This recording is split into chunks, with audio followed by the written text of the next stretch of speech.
بسم اللہ الرحمن الرحیم الحمد للہ رب العالمین والصلاة والسلام علی رسولہ الکریم وعلی آلہ واصحابہ اجمعین۔ جو کل حدیث گزری ہے اسی کے لحاظ سے مزید یہ ہے کہ یہاں وہ تو حکمت بیان کی مختلف سائلین کے لحاظ سے،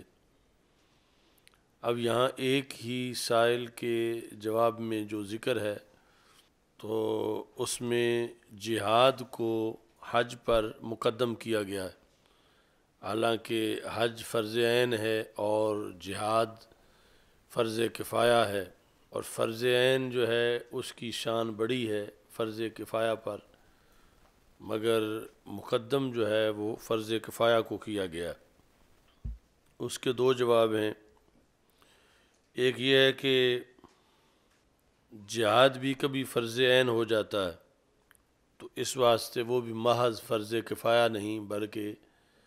جس وقت کسی اسلامی سلطنت پر کوئی کافر حکومت حملہ کر دے تو پھر جو قریب والے مسلمان ہیں ان پر جہاد فرض عین ہو جاتا ہے۔ اور دوسرا جواب یہ ہے کہ یہ جو قانون ہے کہ فرض عین افضل ہے فرض کفایہ سے، یہ بات بھی اتفاقی نہیں ہے بلکہ اس میں بھی اختلاف ہے۔ تخصص والوں نے تو اس کا پڑھ لیا ہے اور اس کی دلیلیں بھی کہ فرض کفایہ جو ہے وہ کیوں افضل ہے فرض عین سے۔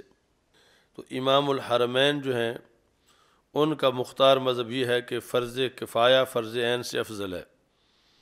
اور اس کی ایک وجہ یہ ہے کہ فرض عین والا صرف ایک بندے سے فرض کو ساقط کر رہا ہے، اور فرض کفایہ جمیع امت سے ساقط کر رہا ہے۔ اس نے فرض کفایہ ادا کیا تو جمیع امت کا فرض جو ادا ہونا ہے یہ بڑی بات ہے، یہ جن لوگوں کے نزدیک فرض کفایہ فرض عین پر فضیلت رکھتا ہے، تو اس بنیاد پر بھی اس اعتراض کا جواب دیا گیا ہے۔ پھر یہ کہ الجہاد یہ معرفہ ذکر کیا گیا ہے، اور حج مبرور یہ نکرہ ہے، تو چونکہ یہ رسول اکرم صلی اللہ علیہ وسلم کا کلام ہے تو سب سے زیادہ اہم کلام اللہ اور کلام الرسول صلی اللہ علیہ وسلم کے نکات کو جاننا ہے، تو اس کی بھی کوئی وجہ ہے۔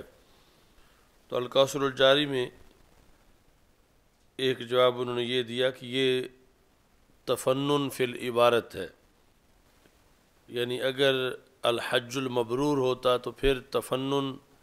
فی العبارت نہ بنتا، اسے معرفہ ذکر کر کے اسے نکرہ ذکر کیا گیا ہے تفنن کے پیش نظر۔ دوسرا جواب یہ ہے کہ الف لام جو تعریف کا ہے اس کی وجہ سے جہاد کی جو بلند شان ہے اس کی طرف اشارہ کیا گیا ہے۔ پھر سوال پیدا ہوتا ہے کہ چلو یہ جو حج پر جہاد کی بلند شان تو ہم تسلیم کر لیتے ہیں، لیکن پھر پہلے ایمان بھی نکرہ استعمال ہوا، جبکہ ایمان تو جہاد پر افضل ہے۔ اگر حج افضل نہ بھی ہو تو ایمان تو یقیناً جہاد پر افضل ہے، تو پھر وہاں بھی ہوتا الایمان باللہ، جبکہ اس کو نکرہ ذکر کیا ہے اور اس کو معرفہ ذکر کیا، اور تعریف کی وجہ علو شان آپ نے بیان کی ہے۔ تو اس کا جواب یہ ہے کہ اس میں جو تنوین ہے وہ تعظیم کے لیے ہے، یعنی ایمان باللہ و رسولہ۔ دوسرے جواب یہ ہے کہ یہاں یہ وام نہیں پڑتا جو حج اور جہاد کے تقابل میں تھا، کیونکہ ایمان اساس ہے ہر چیز کی، اور اس کا افضل ہونا یہ اذہان میں طے شدہ ہے، تو اس بنیاد پر یہاں وہ وہم نہیں پڑتا جو کہ جہاد کو نکرہ ذکر کرنے میں پڑھنا تھا۔ اس وجہ سے یہاں یہ تعظیم پر بھی تنوین دلالت کر رہی ہے، اور دوسرا یعنی ایسا اعتراض بھی نہیں بنتا۔ باب اذا لم یکن الاسلام علی الحقیقت، جب کسی کا اسلام حقیقت پر نہ ہو۔ تو یہ امام بخاری رحمۃ اللہ علیہ بتانا چاہتے ہیں کہ ضروری نہیں کہ جہاں لفظ اسلام بولا جائے حقیقتاً بھی وہاں اسلام ہو۔ یعنی عمومی طور پر یہ سمجھا جاتا ہے جب اسلام کا لفظ آ گیا ہے تو اب یہ حقیقی ہوگا، تو کبھی جماعت اسلامی والا اسلام بھی ہو سکتا ہے۔ یعنی اس طرح اذا لم یکن الاسلام علی الحقیقت، جب اسلام حقیقت پر نہ ہو، یعنی اسلام تو ہو مگر اسلام اپنے حقیقی معنی میں نہ ہو بلکہ لغوی معنی میں ہو۔ تو لغوی معنی ہے جھک جانا، یعنی اسلام کے رعب اور دبدبے کی وجہ سے کوئی زیر نگین آ گیا ہے اور جھک گیا ہے، ظاہری اطاعت قبول کر لی ہے لیکن دل نہیں مانا، تو کبھی وہاں بھی اسلام کا اطلاق ہو جاتا ہے، اگرچہ اس پر اصطلاحی ایمان اسلام سچا نہیں آتا۔ او الخوف من القتل، یا وہ قتل کے خوف سے اسلام کا لفظ بول دیتے ہیں کہ اگر اسلام قبول نہ کیا تو ہمیں میدان جنگ میں جنگ جاری یا قتل کر دیا جائے گا، تو ہم اوپر سے اسلام قبول کر لیتے ہیں۔ اس طرح بھی ہو سکتا ہے۔ اب اس کی دلیل یہ دیتے ہیں، قالت الاعراب آمنا، اعراب نے کہا کہ ہم ایمان لے آئے، بدو لوگوں نے۔ قل لم تؤمنوا، اے محبوب صلی اللہ علیہ وسلم آپ فرما دیں آپ ہرگز آپ ایمان نہیں لائے، ولیکن قولوا اسلمنا، لیکن یہ کہو ہم اسلام لائے۔ تو اب اصطلاحی اسلام اور ایمان تو ایک ہی چیز ہے، لیکن لغوی اسلام اور ایمان جدا جدا چیزیں ہیں۔ اب وہ آیت کے اندر یہ ہے، چونکہ لیکن استدراک کے لیے آ رہا ہے جو کلام سابق کے لحاظ سے ہے۔ قالت الاعراب آمنا، ہم ایمان لے آئے، تو فرما دو محبوب کے نے کہ تم ایمان نہیں لائے لیکن تم اسلام لائے ہو۔ تو مطلب کیا ہے کہ ایمان کا اتنا اس لفظ لغوی ایمان کے لحاظ سے استعمال نہیں ہوتا جتنا اسلام کا استعمال ہوتا ہے۔ تو ایمان کا لفظ اکثر حقیقی مومن کے لحاظ سے بولا جاتا ہے۔ تو ایک ویسے بھی ایمان اور اسلام کا فرق ہے کہ ایمان جو ہے وہ دل کی بات ہے اور اسلام ظاہری اعضاء کا دین ہے۔ تو یعنی عقیدہ جو ہے اس کا تعلق ایمان کے ساتھ ہے، نماز روزے کا تعلق اسلام کے ساتھ ہے، یعنی یہ ظاہری اطاعت جو ہے یہ اسلام ہے۔ ان کی جو ظاہری اطاعت تھی ابھی تک وہ دل سے کلمہ نہیں پڑھا تھا انہوں نے، تو اس واسطے کہا گیا کہ تم مومن نہیں ہو بلکہ تم مسلم ہو، اور مسلم بھی لغوی، کیونکہ اصطلاحی مسلم جو ہے وہ اور مومن ایک ہی چیز ہے۔ فَإِذَا كَانَ عَلَى الْحَقِيقَةِ، جس وقت حقیقت پر ہو کیا اسلام، تو وہ کیسا ہوتا ہے؟ وہاں اسلام کیا ہے؟ ان الدین عند اللہ الاسلام، یہاں اسلام حقیقت پر ہے، اور اسلمنا میں اسلام حقیقت پر نہیں ہے بلکہ استسلام یا خوف کی بنیاد پر ہے۔ اور کہاں اسلام حقیقت پر ہے؟ تو بہت سی جگہ ہیں، ان میں سے دوسری آیت وَمَن يَبْتَغِ غَيْرَ الْإِسْلَامِ دِينًا فَلَن يُقْبَلَ مِنْهُ، کہ جس نے بھی اسلام کے سوا اور کوئی دین تلاش کیا، ڈھونڈا یا اختیار کیا تو ہرگز اس سے وہ دین قبول نہیں کیا جائے گا۔ فَلَن يُقْبَلَ مِنْهُ، وہ دین اس سے قبول نہیں کیا جائے گا۔ تو ایک ہے معہود دین، معہود، اور ایک ہے مطلقاً دین۔ معہود اکثر مقام پر دین سے مراد دین اسلام ہوتا ہے، لیکن یہ ذہن میں رہنا چاہیے کہ دوسرے ادیان جو ہیں ان کو بھی دین سے ہی تعبیر کیا جاتا ہے۔ اب ہم جس وقت کہتے ہیں کہ پاکستان کی دینی جماعتوں نے یہ کہا، تو اب یہ نہیں ہے کہ سکھوں نے یہ کہا، جو سکھوں کی پاکستان میں جماعت ہو، یا ہندوؤں کی، یا جو کرسچن ہیں ان کی۔ دینی جماعتوں سے مراد یعنی معہود ہوگا کہ جو مسلمانوں کی جماعتیں، لیکن جو دین ہے جس کے مطابق وہ زندگی بسر کرتے ہیں سکھ، اس ضابطے کو بھی لفظ دین سے تعبیر کیا جا سکتا ہے لغوی طور پر، اگرچہ دین کے جو سارے تقاضے ہیں وہ تو دین اسلام ہی پورا کرتا ہے، لیکن قرآن مجید میں لکم دینکم ولی دین، تمہارے لیے تمہارا دین ہے، میرے لیے میرا دین ہے۔ تو مشرکین مکہ کا جو کچھ تھا اسے بھی دین ہی کہا گیا۔ تو لغت کے لحاظ سے یا محض بیان کے لیے یوں بولا جا سکتا ہے، لیکن معہود جو ہے جب ہوگا تو اس میں پھر دوسرے کسی کی گنجائش نہیں ہوگی۔ جس طرح کہ کوئی کہہ رہا ہے کہ یہ دینی جذبہ ہے،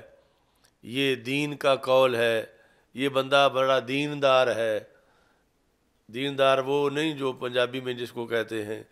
ویسے تھے دیندار۔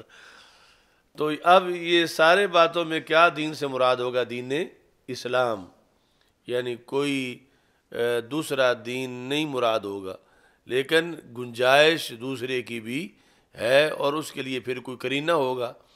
مطلب یہ اگر کسی نے بول دیا تو یہ نہیں کہا جائے گا کہ تم نے کفر کیا، تم نے ان کے لیے یہ لفظ کیوں استعمال کیا۔ تو نفس جواز، جس طرح لکم دینکم ولی دین یا لیظہرہ علی الدین کلہ، تو وہاں بھی جو بات باقی لوگوں کا ہے اس کو بھی دین کہا گیا ہے۔ تو بہرحال علی الاطلاق جو ہے وہ دین سے مراد دین اسلام ہے، اور معہود دین اسلام ہے۔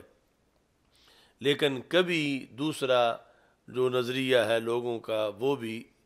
اس لفظ سے تعبیر کیا جا سکتا ہے اس کو، لیکن اس کے لیے پھر قرائن درکار ہیں، اور تب وہ مراد لیا جائے گا۔ تو ایک جملہ بولا جاتا ہے عام ہر جگہ، ہر سرکاری ادارے میں یا ہر فورم پر، وہ کہ ہم سارے ادیان کا احترام کرتے ہیں، یا اسلام سارے ادیان کی احترام کا حکم دیتا ہے۔ اس طرح کا لفظ یعنی یہ زبان زد خلق ہے، بالخصوص یعنی سرکاری اور جو مشینری ہے یا اس طرح کے لوگ ہیں۔ تو اسلام جو ہے وہ سارے ادیان کو باطل کہتا ہے، اور جب تک سارے ادیان کو باطل کوئی نہ کہے اس وقت تک خود مومن نہیں ہو سکتا۔ یعنی اگر وہ کوئی اس سے مراد، یا عرف عام میں تو احترام کا لفظ بڑا جامع ہے، اگر وہ سمجھتے ہیں کہ اس کا باطل ہونا احترام کے منافی نہیں ہے، احترام کر کے بھی باطل ہی کہہ رہے ہیں، تو پھر تو کوئی شاید تعویل نکل سکے۔ لیکن اگر اس سے ہٹ کر جیسے ظاہری لفظ کا مطلب ہے احترام، تو وہ بڑا بھاری لفظ ہے، یعنی ان کے لحاظ سے کہ جن کا رد کیا ہے قرآن نے، اور جن کو جھوٹ کہا ہے، باطل کہا ہے، کذب کہا ہے، کفر کہا ہے، تو احترام کیا کفر کا احترام ہے؟ تو اس بنیاد پر یعنی کم از کم علماء کو یا جاننے والوں کو تو اس لفظ سے اجتناب کرنا چاہیے۔ اس طرح وہ ذمی کے حقوق اپنی جگہ ہے، اور اس کے لیے الفاظ اور ہیں، اور یہ یعنی اس طرح کہ جس میں ادب میں سارے مساوی ہیں، عزت میں سارے مساوی دین ہیں، تو یہ وحدت ادیان کا ایجنڈا ہے۔ تو ہمارے ہاں وحدت ادیان نہیں، اسلام کے ہاں ان الدین عند اللہ الاسلام۔ یہ آج سے تقریباً 10 سال پہلے جو امریکہ ہر سال ہدایات دیتا ہے پاکستان کو، تو اس کا ایک ادارہ ہے جو ریلیجیس فریڈم کے لحاظ سے، تو وہ پھر یعنی سال بھر کا ہوم ورک دیتے ہیں کہ اس سال تم نے یہ کام کرنا ہے، پھر اس کا رزلٹ دیکھتے ہیں کتنا نکلا، پھر اگلے سال یعنی تو اس میں مقصد ہے کہ یعنی مسلمانوں کو دین سے پھیرنا، اسلام سے دور کرنا، اور ان کی جو دینی پختگی ہے اس کو آہستہ آہستہ تیزاب میں ڈال کے حل کرنا کہ وہ ختم ہو جائے۔ تو وہ لیٹر جو ہے امریکہ کا تھا اس وقت، باقاعدہ وہ نوائے وقت میں بھی چھپا تھا، ہم اس کا سال ہر سال رد کرتے رہے، انگلش میں بھی اردو میں بھی چھپا۔ اس میں یہ تھا کہ پاکستان اس سال کے اندر اپنے نصاب تعلیم سے انتہا پسندی ختم کرے۔ انتہا پسندی کس طرح ختم کرے کہ ایک جملہ جو پورے نصاب میں، اب اس نصاب سے مراد یہ درس نظامی والا نصاب نہیں، اس کا تو ان کو ایک جملہ بھی برداشت نہیں، ایک صفحہ بھی، وہ سکول والا جو نصاب ہے اس کے بارے میں یہ اخبارات میں نوائے وقت نے بھی چھاپا۔ اکثر اس طرح کی چیزیں شائع نہیں کرتے کہ چھپے چھپے میں یہ سب کچھ ہو جاتا ہے، تو وہ یا چھپتا ہے تو پھر انگلش اخباروں میں چھپتا ہے کہ وہ بہت کم لوگ پڑھتے ہیں، اور پھر وہ انگلش والے ہی پڑھتے ہیں، اور بہت تھوڑے ان میں وہ ہوتے ہیں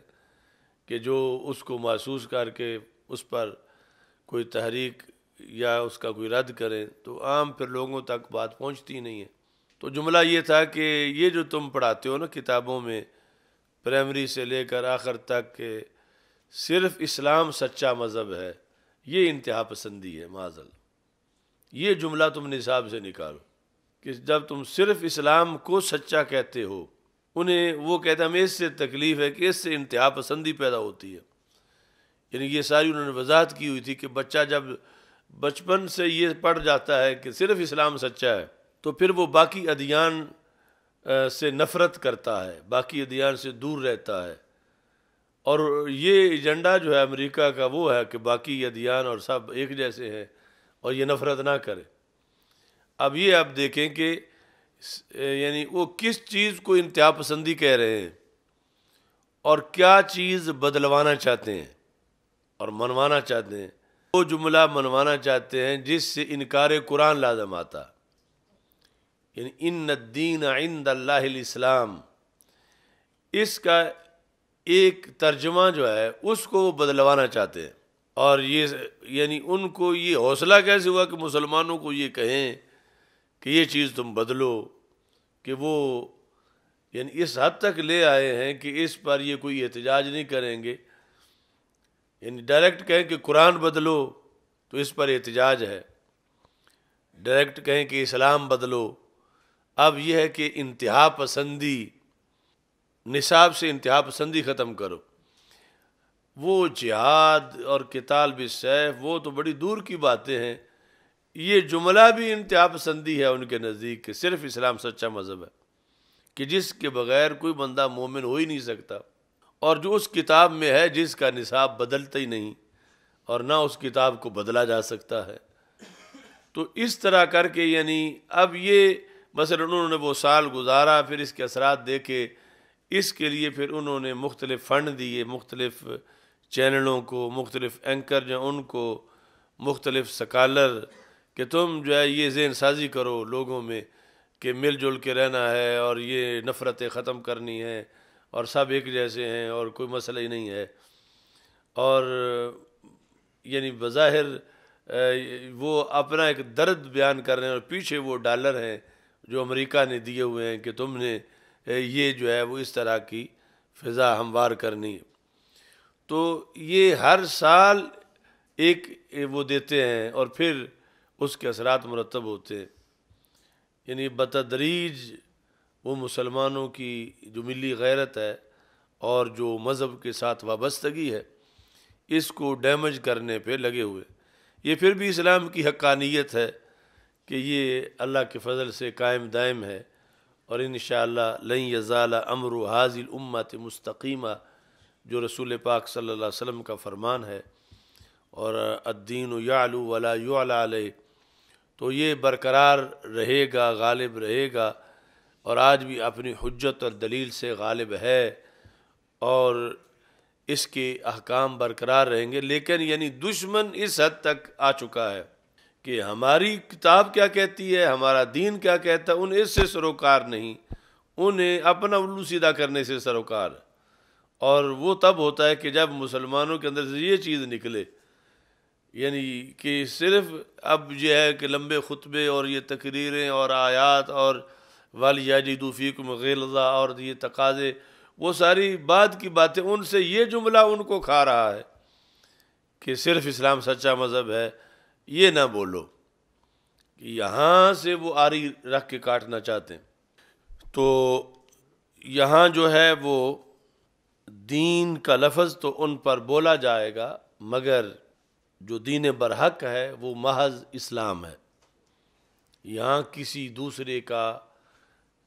تصور بھی نہیں ہے۔ دین برحق کے جو ایوان ہے اس میں صرف اسلام ہے، دوسری کوئی کسی کی سیٹ نہیں ہے، باقی سب ادیان باطلہ ہیں۔ اور باطل کے لیے مسلمانوں کے دل میں جو جذبہ ہونا چاہیے وہ جذبہ ہی ایمانی جذبہ ہے۔ تو باقی جو ہے وہ ذمیوں کے حقوق ہیں وہ اپنی جگہ، مگر ان حقوق کا یہ مطلب نہیں کہ قرآن بدل دو، دین بدل دو، اسلام بدل دو ان کے لیے۔ تو یہ پھر اپنے ایمان کے لحاظ سے معاملات بنتے ہیں۔ اچھا جی، یعنی وہ وہاں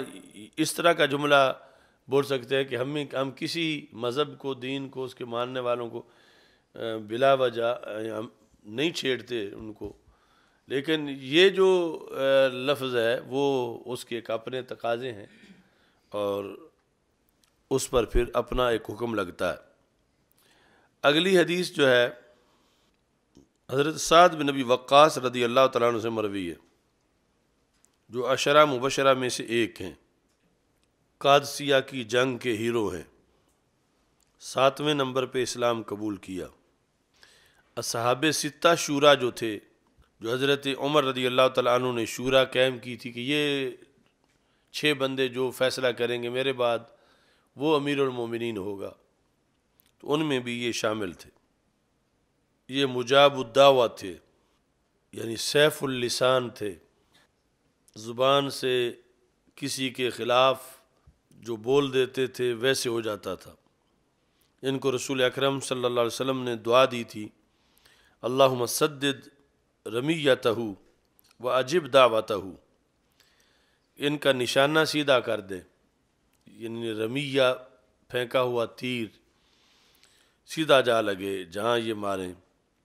اور ان کی دعا کو قبول کر لے۔ اسلام میں سب سے پہلے انہوں نے تیر چلایا، اور آزمائش جب تھی مسلمانوں کی یہ جنگ جمل یا صفین، اس میں یہ گھر میں بیٹھ گئے، یعنی کسی جانب بھی شریک نہ ہوئے۔ یہ جو تیسرا ایک طبقہ تھا کہ جو فریقین کے ساتھ ہی نہیں تھے، نہ حضرت مولا علی رضی اللہ تعالیٰ عنہ کے ساتھ، نہ حضرت امیر معاویہ رضی اللہ تعالیٰ عنہ کے ساتھ، ان کا اپنا موقف تھا، اور اس طرح کی کئی صحابہ رضی اللہ تعالیٰ عنہ تھے۔ یہ حدیث جو کل آخری مضمون گزرا تھا کہ رسول اکرم صلی اللہ علیہ وسلم کی ہر ادا میں حسن و کمال ہے، جہاں بظاہر کسی کے لیے کوئی سوال پیدا ہو رہا ہو تو وہ اس کی تنگ دامانی ہے فکری طور پر اور عقلی کوتاہی ہے، ورنہ حقیقت میں وہاں بھی عظمت ہے۔ یہ حدیث اس کی بھی ایک دلیل ہے اس موضوع کی۔ تو حضرت سعد رضی اللہ تعالی عنہ کے بیٹے عامر بن سعد ان سے روایت کرتے ہیں، اور یہ اس لحاظ سے بھی اہم ہے کہ جب حجۃ الوداع کا وقت تھا، آگے بخاری شریف میں وہ حدیث شریف آ رہی ہے، تو یہ بیمار ہو گئے مکہ مکرمہ میں، تو اتنے زیادہ بیمار ہو گئے کہ انہوں نے سمجھا کہ میرا وقت وصال قریب آ گیا ہے۔ تو اس پر پھر رسول اکرم صلی اللہ علیہ وسلم ان کے پاس تشریف لے گئے، ان کے خیمے میں ان کی عیادت کرنے کے لیے۔ تو آپ صلی اللہ علیہ وسلم نے دیکھا کہ یہ رو رہے ہیں، تو رسول اکرم صلی اللہ علیہ وسلم نے جو حکمت تو آگے اس کا اظہار ہونا تھا، آپ نے فرمایا کیا تم موت کے ڈر سے رو رہے ہو دلیر بنو، کیا ہے کوئی بات نہیں۔ تو حضرت سعد رضی اللہ تعالیٰ عنہ نے کہا کہ میں موت کی وجہ سے نہیں ڈر رہا، رو رہا، اصل میں مدینہ شریف میں فوت ہونے کا جو اجر ہے اس کے نہ ملنے پر مجھے رونا آ گیا کہ اگر میں یہاں جس طرح کی صورتحال بن گئی ہے، اب میرا مرنا قریب ہے تو میں مکہ مکرمہ میں مر جاؤں گا، جبکہ اللہ نے ہمیں مکہ مکرمہ سے بڑی جگہ مدینہ منورہ دی تھی، کیونکہ یہ ہماری ترقی ہوئی تھی، یہاں سے تو ہم ترقی کر کے وہاں گئے تھے، تو اب مرنے کے ٹائم میں پھر یہاں آ گیا ہوں۔ میں تو چاہتا تھا کہ مدینہ منورہ میں میرا وصال ہوتا، تو اتنی بڑی سعادت سے میں محروم جا رہا ہوں کہ میں مکہ مکرمہ میں فوت ہو جاؤں گا۔ اب یہاں سے پتہ چلتا ہے کہ مدینہ منورہ صحابہ کے نزدیک اس کا مقام کیا تھا، حالانکہ مکہ مکرمہ کی عظمت کوئی تھوڑی تو نہیں، لیکن وہ سمجھتے ہیں جینا بھی مدینہ منورہ میں افضل ہے، مرنا بھی مدینہ منورہ میں افضل ہے، یعنی یہ آگے بخاری شریف میں آ رہا ہے اور فضائل مدینہ کے باب میں بھی۔ تو رسول اکرم صلی اللہ علیہ وسلم نے پھر یہاں اپنے علم کا اظہار فرما دیا، فرمایا ابھی وہ بیماری تو آئی نہیں کہ جس کی وجہ سے وفات ہو جائے، اللہ تمہاری وجہ سے ابھی تو کئی قوموں کو فائدہ دے گا اور کئی قوموں کو نقصان دے گا۔ ایک تو یہاں پر یہ نفع نقصان کی نسبت کسی کی طرف مجازن جو جائز ہے، اور دیوبندی وہابی علی الاطلاق اس کی نفی کرتے ہیں، یا اگر اس کو یعنی خاصہ خداوندی قرار دیتے ہیں مطلقاً، جبکہ حقیقتاً نفع نقصان اللہ کی طرف سے ہے، مگر مجازن تو بندوں کی طرف بھی ہو سکتا ہے، اور اہل سنت جو عقیدہ رکھتے ہیں کسی کے ولی کے لحاظ سے تو وہ مجازن رکھتے ہیں حقیقتاً، اور مجازن تو رسول اکرم صلی اللہ علیہ وسلم نے حضرت سعد کے لیے فرما دیا کہ اللہ تمہاری وجہ سے کئی قوموں کو نقصان دے گا اور کئی قوموں کو اللہ تعالیٰ فائدہ پہنچائے گا، تو ان کی طرف اس کی نسبت رسول اکرم صلی اللہ علیہ وسلم نے فرما دی۔ یعنی وہ اس طرح کے الفاظ ہیں کہ ان اللہ ینفع بکا اقواماً و یضر بکا آخرین، یہ بخاری میں کہ اللہ کئی قوموں کو تمہاری وجہ سے فائدہ دے گا اور کئی قوموں کو نقصان دے گا۔ تو ایک یہ تھا کہ وہ سمجھ رہے تھے گھنٹے کے بعد میں فوت ہو جاؤں گا، یا کل فوت ہو جاؤں گا، یا پرسوں فوت ہو جاؤں گا، یا صحابہ چلے جائیں گے حج کر کے، میں تو جا نہیں سکتا، میں پیچھے فوت ہو جاؤں گا۔ تو رسول اکرم صلی اللہ علیہ وسلم نے جو خبر دی تھی تو وہ 54 ہجری تک زندہ رہے، 54 ہجری تک، یعنی یہ 10 ہجری تھی جب وہ جانے کو تیار تھے، اور ابھی ان کی کوئی نرینہ اولاد بھی نہیں تھی، اور اب یہ حدیث راوی ان کے بیٹے ان کی کر رہے ہیں روایت، یہ جو اب ہم بخاری کی پڑھ رہے ہیں، عامر بن سعد، ان کی ولادت بھی نہیں ہوئی تھی، یا ان کے دیگر بھائیوں کی، ان کی صرف ایک ہی بیٹی تھی، اور یہ مسئلہ پوچھتے رہتے کہ یا رسول اللہ صلی اللہ علیہ وسلم میں اپنی وراثت کا کیا کروں، ایک ہی میری بیٹی ہے، یعنی یہاں تک ذہنی طور پر وہ تیار ہو گئے تھے دنیا سے جانے کو۔ تو رسول پاک صلی اللہ علیہ وسلم نے پھر آگے سے یہ خبر دی، یعنی یہ جو آپ کی علوم غیبیہ ہیں اللہ کی عطا سے، کہ ابھی تو اللہ تعالیٰ آپ کی وجہ سے کئی قوموں کو فائدہ دے گا اور کئی قوموں کو نقصان۔ تو ان کا وصال پھر جا کے جو ہے وہ 54 ہجری میں ہوا، اور فائدہ جن لوگوں کو پہنچا یہ ایریا تھا عراق ایران کا، خصوصی فائدہ کہ یہ جنگ قادسیہ انہوں نے لڑی حضرت فاروق اعظم رضی اللہ تعالیٰ عنہ کے زمانے میں، یعنی سرکار دو عالم صلی اللہ علیہ وسلم کا وصال ہو گیا، بعد میں حضرت صدیق اکبر رضی اللہ تعالیٰ عنہ کا زمانہ گزر گیا، حضرت عمر رضی اللہ تعالیٰ عنہ کے زمانے کے اندر انہوں نے وہ، اور یہاں تک کہ زندہ تو اس وقت بھی تھے جب مولا علی رضی اللہ تعالیٰ عنہ حضرت امیر معاویہ کا اختلاف چل رہا تھا، اور گھر بیٹھ گئے، یعنی ابھی تک بھی فوت نہیں ہوئے تھے جو حجۃ الوداع پر تیار تھے فوت ہونے کو۔ تو جن قوموں کو فائدہ ملا ان سے، تو اس میں یعنی بالواسطہ ہم لوگ بھی ہیں بر صغیر والے، چونکہ یعنی یہ جو اس وقت حکومت تھی ایران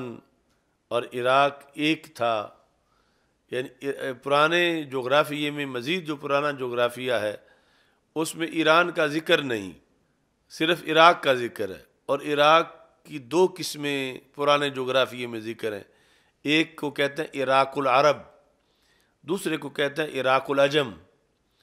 تو ایران کا نام پرانا عراق العجم ہے، یعنی اتنا عراق سوار تھا ان پر۔ تو یہ سارا یہ ایریا حضرت سعد بن ابی وقاص کی فتوحات کا ہے۔ تو ایران یہ بلوچستان تک آتا ہے، تو عجم کی طرف جو دین اسلام کا فیض پہنچا وہ ان کے ذریعے سے پہنچا بلوچستان تک۔ تو رسول پاک صلی اللہ علیہ وسلم نے فرمایا کہ اللہ تمہاری وجہ سے کئی قوموں کو فائدہ دے گا اور کئی قوموں کو یعنی جو اڑ گئے اکڑ گئے مارے گئے اور جو مان گئے پھر ان کو فائدہ پہنچا۔ تو اس طرح یہ حضرت سعد بن ابی وقاص ان کے لیے رسول پاک صلی اللہ علیہ وسلم کی یہ دعا تھی، اور پہلے ایک بیٹی تھی، پھر ان کے بیٹے بھی پیدا ہوئے اس کے بعد، اور پھر وہ بیٹے ان میں سے ایک عامر بن سعد اس حدیث کی روایت کر رہے ہیں۔ اور رسول اکرم صلی اللہ علیہ وسلم نے ان پر فخر کیا اس لحاظ سے کہ حضرت سعد آئے اور رسول اکرم صلی اللہ علیہ وسلم تشریف فرما تھے، تو نبی اکرم صلی اللہ علیہ وسلم نے فرمایا ھذا خالی، ھذا خالی فل یورنی امرؤ خالہ، ھذا خالی، یہ میرے ماموں ہیں، کوئی میرے ماموں جیسا ماموں دکھائے تو صحیح۔ یہ لفظ یعنی رسول اکرم صلی اللہ علیہ وسلم نے ان کے لیے استعمال فرمائے۔ یہ اس لیے بولے تھے، ارشاد فرمائے تھے کہ حضرت آمنہ رضی اللہ تعالی عنہا وعلیہ السلام، آمنہ بنت وہب کے ساتھ ان کی رشتہ داری تھی، آمنہ بنت وہب بن عبد مناف، یہ نسب ہے اس طرح، اور سعد بن مالک بن وہیب، وہب اور وہیب، یہ جو وہیب تھے یہ وہب کے بھائی تھے، وہیب اور وہب آپس میں بھائی تھے اور دونوں عبد مناف کے بیٹے تھے۔ تو وہب کی بیٹی ہیں حضرت سیدہ آمنہ رضی اللہ تعالیٰ عنہ، آمنہ بنت وہب، اور وہیب جو ہیں ان کے پوتے ہیں حضرت سعد، یعنی سعد بن مالک بن وہیب۔ تو اس طرح اس کی طرف اشارہ کرتے ہوئے رسول اکرم صلی اللہ علیہ وسلم نے ان کو اپنا ماموں فرمایا کہ یہ میرے ماموں ہیں، اور پھر ان کے جو فضائل و کمالات تھے اس کی طرف اشارہ کر کے ان کی انفرادیت کو بیان کیا۔ تو یہ کہتے ہیں کہ رسول اکرم صلی اللہ علیہ وسلم نے ایک راحت پر عطا کی، 10 سے کم مرد ہوں تو ان کو راحت کہا جاتا ہے، 3 سے لے کر 10 تک۔ ایسی جماعت آئی تو رسول اکرم صلی اللہ علیہ وسلم نے آتا ان کو عطا کیا مال، اور حضرت سعد رضی اللہ تعالیٰ عنہ بیٹھے ہوئے تھے یعنی پاس۔ فتارہ کا رسول اللہ صلی اللہ علیہ وسلم راجلاً، تو نبی اکرم صلی اللہ علیہ وسلم نے دیتے دیتے ایک بندے کو چھوڑ دیا، یعنی اسے کچھ نہ دیا۔ حضرت سعد کہتے ہیں ہوا اعجابہم الیہ، حالانکہ اس جماعت میں اس بندے کا نمبر پہلا تھا، اچھائی میں، جہاد میں، کردار میں، یعنی سارے ہی اچھے تھے، لیکن ہوا اعجابہم الیہ، وہ جسے رسول اکرم صلی اللہ علیہ وسلم نے کچھ نہ دیا بظاہر، وہ میرے نزدیک ان میں سے سب سے زیادہ پسندیدہ تھا، سب سے زیادہ۔ تو اب یہ تھا موقع سوال پیدا ہونے کا، یعنی بظاہر یہ تھا کہ پھر جو سب سے زیادہ پسندیدہ ہے اور پسندیدہ ہے دین کی بنیاد پر، اس کی خدمات زیادہ ہیں اسلام کے لیے، تو پھر اسے دربار رسالت سے زیادہ ملنا چاہیے۔ بظاہر تقاضا یہ ہے، اور بالکل برعکس ہوا کہ اسے کچھ بھی نہیں ملا، تو یہ موقع تھا سوال کا۔ اور جو ہم نے کہا یہ اس موضوع کی دلیل ہے کہ اب یہاں بظاہر سوال پیدا ہو رہا ہے، یعنی اگر کوئی غیر مسلم ہو تو اعتراض کر سکتا ہے، تو حقیقت میں جب دیکھا جائے گا تو یہاں اعتراض کی گنجائش نہیں، بلکہ یہ ایک کمال کا اظہار ہوگا۔ تو حضرت سعد رضی اللہ تعالیٰ عنہ یا صحابہ کرام اس مقام پر جو موجود ہوتے تھے، ان کا ہونا بھی بعد والی امت کے لیے باعث رحمت ہے کہ اگر وہ سوال نہ کرتے تو جواب نہ ملتا تو ہماری مشکل حل نہ ہوتی۔ انہوں نے سوال کیا، اور سوال اعتراض نہیں تھا، استفسار حکمت تھا، تو اس پر پھر رسول اکرم صلی اللہ علیہ وسلم نے وضاحت فرما دی۔ تو انہوں نے کہا یا رسول اللہ، کہتے ہیں میں نے کہا یا رسول اللہ صلی اللہ علیہ وسلم ما لک عن فلان، آپ کو فلاں کے بارے میں کیا وجہ ہے، فلاں کے لحاظ سے آپ کا ایسا معاملہ کیوں ہے، یعنی جو کیا برحق کیا، لیکن اس کی حکمت کیا ہے؟ تنقید نہیں تھی ایسا کیوں کیا، یعنی کیا جو بھی وہ برحق کیا، لیکن اس کی حکمت کیا ہے؟ فلاں کے لحاظ سے آپ کا یہ معاملہ اس طرح کیوں ہے؟ فواللہ انی لأراہ مومنا، خدا کی قسم میں تو اس کو مومن سمجھتا ہوں۔ یعنی یہ سمجھ رہے تھے کہ شاید سرکار نے اس کو اس لیے چھوڑا ہے کہ یہ کوئی اس میں منافقت ہے، تو اپنی طرف سے گواہی دی کہ میں تو اس کو مومن سمجھتا ہوں کہ یہ اندر باہر سے ایک طرح کے ہیں اور ان کا کوئی منافقوں سے تعلق نہیں ہے، لیکن آپ کا علم فائق ہے، آپ نے چھوڑ دیا، تو کیا اس وجہ سے چھوڑا کہ ان کے ایمان کا کوئی مسئلہ ہے؟ میں تو ان کو مومن سمجھتا ہوں۔ اب امام بخاری نے جو اس کو ذکر کیا تو وہ صرف اگلے لفظ کے لحاظ سے، یعنی باقی اس حدیث کا یہاں مطلب نہیں ہے، وہ باقی ترجمۃ الباب ہمارا ہے اپنا، کہ جہاں بظاہر سوال بھی بن رہا ہو یقیناً حقیقت میں کمال ہی ہوتا ہے۔ تو یہاں جو انہوں نے لفظ بولا رسول پاک صلی اللہ علیہ وسلم نے، آوا مسلمہ، فقال، رسول پاک صلی اللہ علیہ وسلم نے فرمایا او مسلمہ، یعنی یہ عطف تلقینی ہوتا ہے کہ میں تو اس بندے کو مومن ہی سمجھتا ہوں، تو سرکار نے فرمایا یا مسلم، یا مسلم سمجھتے ہو؟ اچھا جی، کہتے ہیں کہ فسکت، میں چپ کر گیا، یعنی یہ چونکہ دربار رسالت صلی اللہ علیہ وسلم ہے تو ایمان ہے چھپی ہوئی چیز، اور ایک بندہ چھپی ہوئی چیز دوسرے کی جانتا نہیں، تو رسول پاک صلی اللہ علیہ وسلم نے یعنی اس پر روکا کہ تم اے سعد ان کے دل کی کیسے کیفیت جانتے ہو؟ ہاں یہ کہہ سکتے ہو کہ میں ان کو مسلم سمجھتا ہوں، کیونکہ اسلام کا تعلق جو ہے وہ ظاہر کے ساتھ ہوتا ہے، باطن تو اللہ جانتا ہے، اسلام کا تعلق جو ہے وہ ظاہر کے ساتھ ہے۔ تو یہ اس طرح کا واللہ انی لاراہ مسلمہ، میں تو ان کو مسلم سمجھتا ہوں، یہ او مسلمہ سے رسول پاک صلی اللہ علیہ وسلم نے ان کی اصلاح کی۔ اور امام بخاری کا مطلب یہاں صرف اس لفظ سے ہے، یعنی ترجمۃ الباب اس سے ثابت ہو رہا ہے کہ یہاں اسلام ظاہری انقیاد پر بھی بولا جاتا ہے اور دل کا معاملہ جدا ہے، یعنی وہ جو اسلام اور ایمان دونوں ایک جیسے ہیں، وہ اسلام اور ہے، اور یہ اسلام اور ہے جو صرف ظاہر میں ہو باطن میں نہ ہو، صرف ظاہری طور پر۔ تو اس بنیاد پر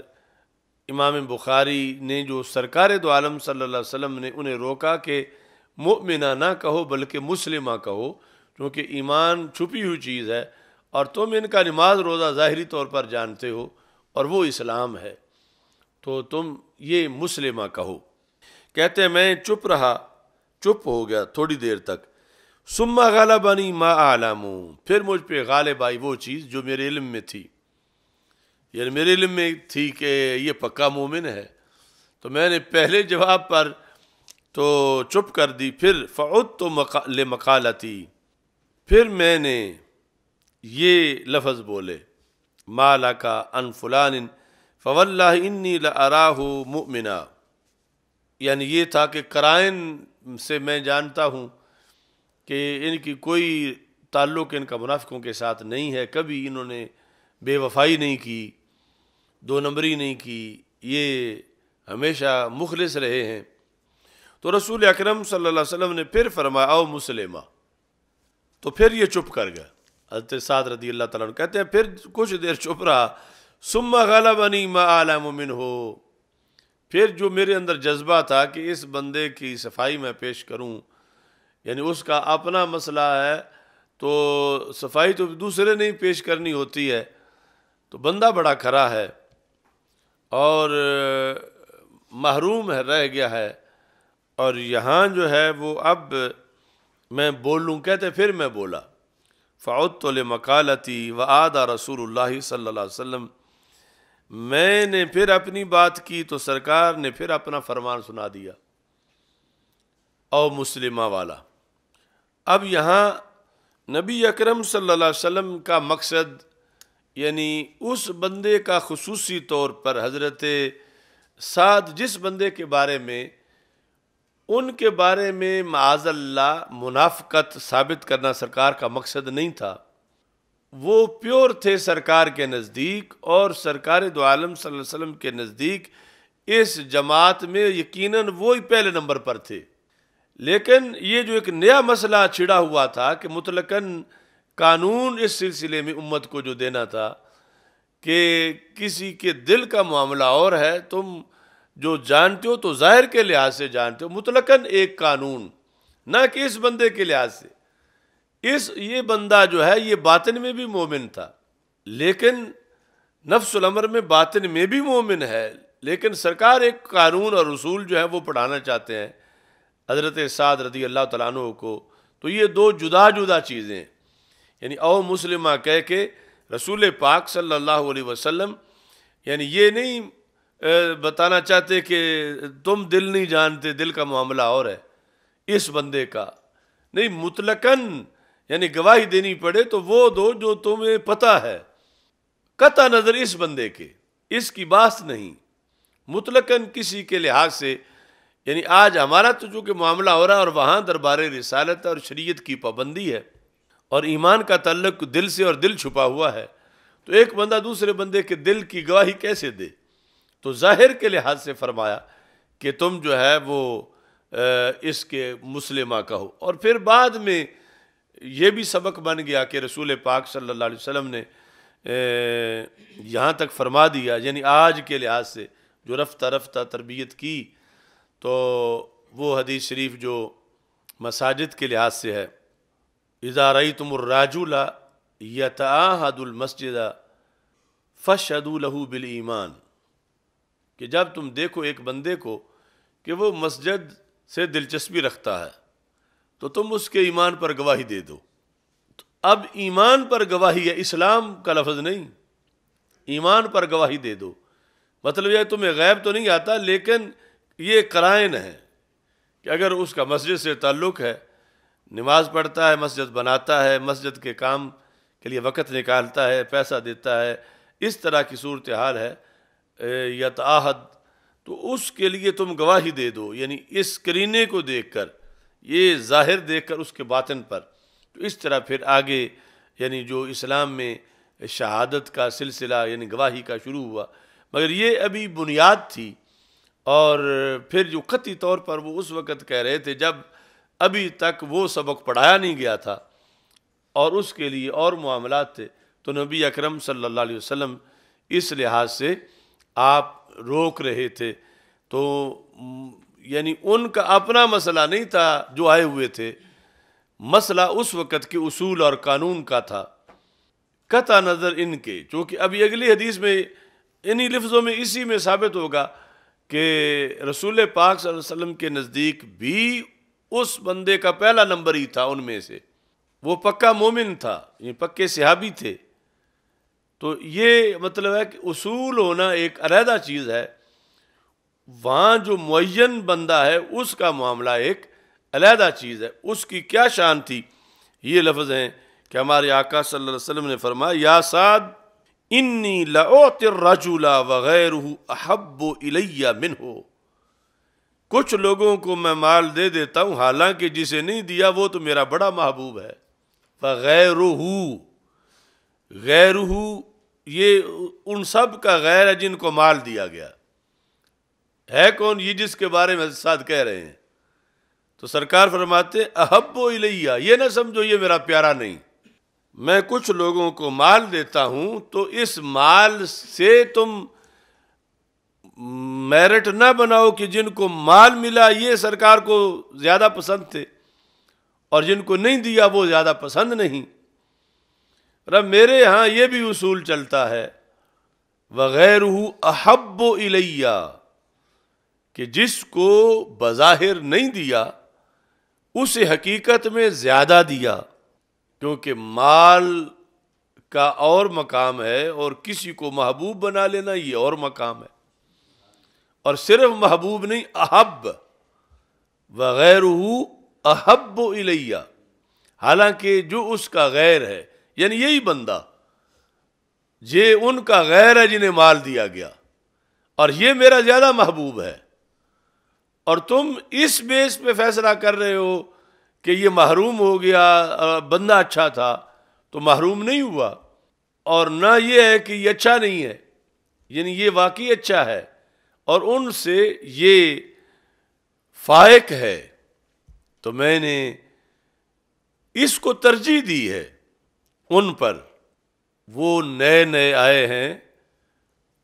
وہ پرائمری میں ہیں اور یہ عشق کا پی ایچ ڈی کر چکا ہے، ان کا خیال ابھی مال کی طرف ہے، لیکن اس کا مال کی طرف نہیں، آمنہ کے لال کی طرف رہتا ہے.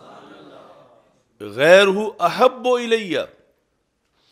آج میں اس پرانے خدمتگار کو اور ان نئے آنے والوں کو برابر رکھتا تو پھر مسئلہ تھا. تو میں نے تو اس کو یہ واضح کیا کہ وہ ابھی نئے آئے ہیں، انہیں ابھی مال دے کر بھی پکا کرنے کی ضرورت ہے. ان پر رحمت یہ ہے کیونکہ نئے آئے ہیں، اور یہ اس پر رحمت یہ ہے کہ بتایا جائے کہ یہ منزلیں پاس کر چکا ہے. یعنی یہ وہ ہے جو مکتب عشق کا دستور نرالا دیکھا، اس کو چھٹی نہ ملی جس نے سبق یاد کیا. یعنی اس کے سبق یاد کرنے کی وجہ سے چھٹی نہیں مل رہی، نہ کہ نہ یاد کرنے کی وجہ سے. یعنی بظاہر یہ لگ رہا تھا کہ چھٹی اس لیے نہیں ملی کہ سبق نہیں یاد کیا، تو کہا اس نے یاد کیا ہوا ہے، اور اسے اس لیے نہیں ملی کہ اس نے چونکہ یاد کیا ہوا ہے. تو اس بنیاد پر یعنی بظاہر جہاں سوال بنتا ہے تو حقیقت میں وہاں بھی کمال بنتا ہے. یعنی رسول اکرم صلی اللہ علیہ وسلم دیں تو پھر بھی ملتا ہے، نہ دیں تو زیادہ مل جاتا ہے، جس کی طرف رسول پاک صلی اللہ علیہ وسلم نے خود اشارہ فرما دیا کہ مال تو عام سی چیز ہے اور میں نے ان کو دیا. وغیرہ احب الیہ، حالانکہ جس کو نہیں دیا یہ تو میں نے محبوب بنایا، ان سے بڑا محبوب بنا لیا. تو جہاں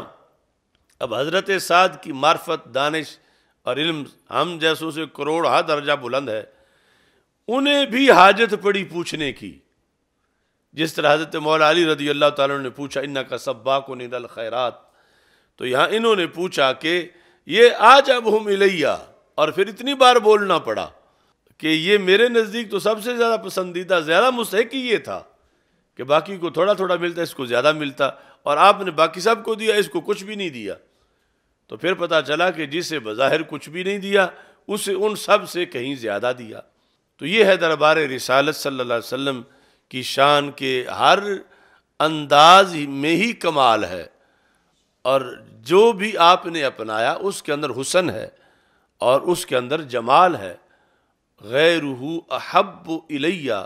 کچھ لوگوں کو تو میں مال دیتا ہوں، حالانکہ جس کو نہیں دیا میں نے اس کو ان کے مقابلے میں اپنا بڑا محبوب بنا لیا ہے۔ اب آگے لفظ ہیں خشیتا، یہ ہے مفعول لہو دونوں باتوں کا، اور بالخصوص یعنی جنہیں دیا ان کے لحاظ سے۔ کیوں دیا ان کو؟ خشیتا، اس ڈر سے، ان یکبہ اللہ فی النار، کہیں رب اس کو آگ میں نہ ڈال دے، جسے دیا اس کو کہیں رب آگ میں نہ ڈال دے۔ چونکہ یعنی کیا اضطراری صورتحال تھی، وہ اپنے علاقے میں جہاں انہوں نے کلمہ پڑھا سب نے بائیکاٹ کیا ہوا تھا، گھر کھانے پینے کو کچھ نہیں تھا، اور آزمائش تھی۔ یہ ٹھیک ہے کہ گزر گیا پہلے وہ ارکل والی حدیث میں کہ جو پڑھتا ہے پھر جاتا نہیں، لیکن آزمائش تو ہوتی ہے۔ تو انہیں مال دے کے میں نے پکا کر دی، ان پہ یہ بھی رحمت کر دی، یعنی کوئی ویسے کچے نہیں تھے، لیکن پھر بھی یہ ہے کہ جو آزمائش تھی، کاد الفقر ان یکون کفرا، قریب ہے کہ بھوک کفر بن جائے جب کھانے کو کچھ نہ ملے۔ تو پھر صرف اس بنیاد پر اگر وہ پھسل جائیں چلے جائیں تو پھر ان کو پکا کرنا چاہیے کہ کہیں اللہ ان کو جہنم میں نہ ڈال دے۔ تو پھر ان کے لیے بھی رحمت ہوں، ان کے لیے بھی رحمت ہوں، یعنی ان کے لیے اس جہت میں کہ اس مال سے ان کو جنت میں پکا کر دیا ہے، اور ان کو یہ ہے کہ ان کا درجہ ان سے کہیں اونچا ہے، اور ان کو میں نے اپنا محبوب بنایا ہوا۔ اب ان کے لیے خطرہ رہا ہی نہیں، ان کے لیے تھا۔ تو یہ مطلب ہے کہ تدریجاً پکے ہو رہے ہیں، اور ایک پختگی تو کلمہ پڑھتے ہی ہے جو ہرکل والی حدیث میں ہے،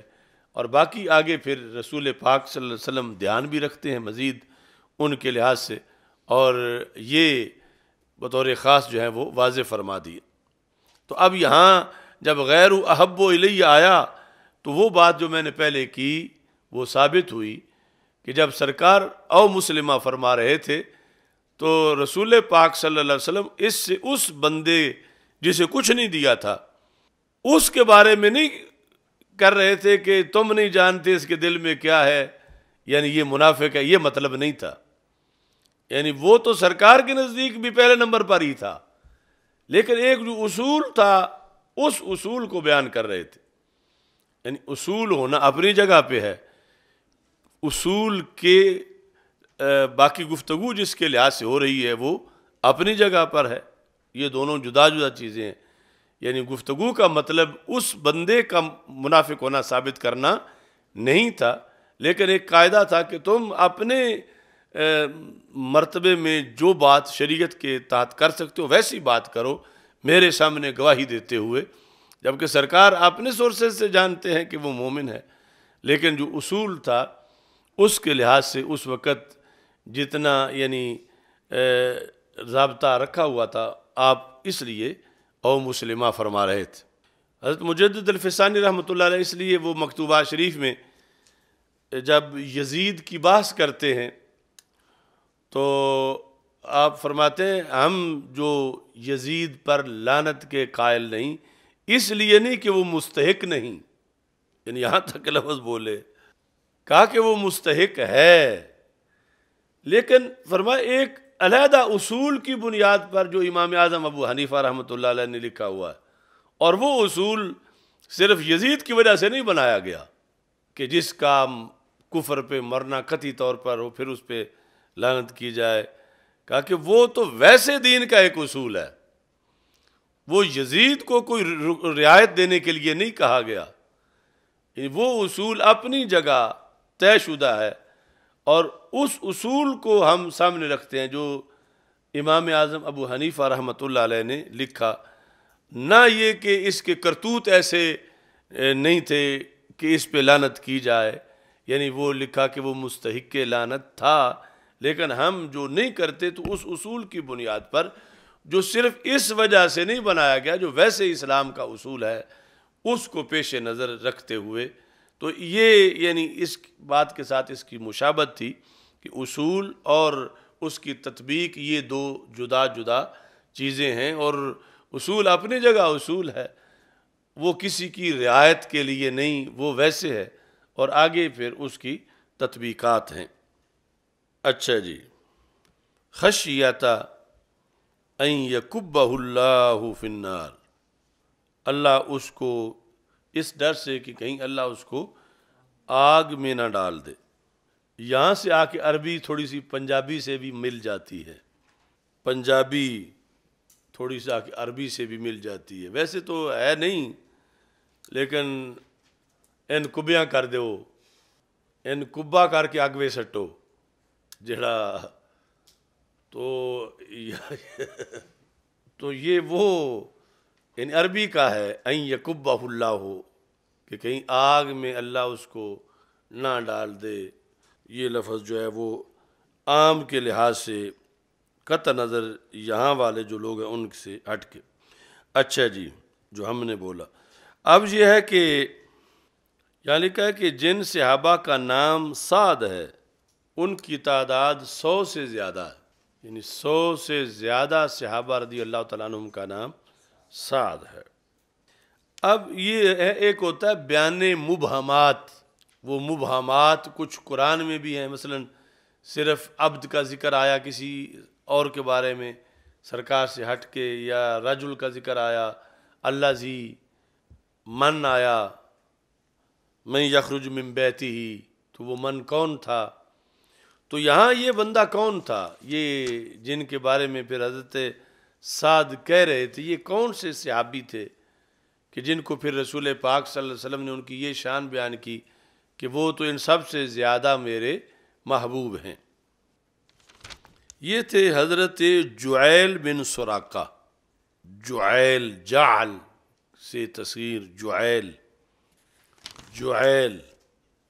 تو جو وہ پیسے دینے یعنی مال وہ تھا، تالیف قلبی کا حکم تھا، تو وہ جو آئے ساری جماعت نو مسلم، تو تالیف قلبی کے لیے انہیں رسول پاک صلی اللہ علیہ وسلم نے لنگر دیا۔ یہ مہاجرین میں سے تھے حضرت جعیل، اور یہ جو لفظ ہیں احب الیہ، اس میں شان بڑی ہے، یعنی اعجبہم الیہ میں بھی شان تھی، مگر جب سرکار دو عالم صلی اللہ علیہ وسلم نے فرمایا احب الیہ، اب آگے الفاظ ہیں وہ علیحدہ الکوثر الجاری میں لکھے ہوئے ہیں، یہ فقراء صحابہ میں سے تھے۔ تو آج یعنی اس موقع پر یہ جو صورتحال تھی، جب حضرت سعد بول رہے تھے کہ اعجبہم الیہ، تو سرکار دو عالم صلی اللہ علیہ وسلم آگے مسئلہ سمجھا رہے تھے، لیکن ایک موقع آیا کہ نبی اکرم صلی اللہ علیہ وسلم نے ایک دوسرے صحابی اور ان کا تقابل کروایا حضرت سعد سے، اور اس دن پھر بتایا کہ یہ حضرت جعیل کا مقام و مرتبہ کیا ہے۔ وہ لفظ ہیں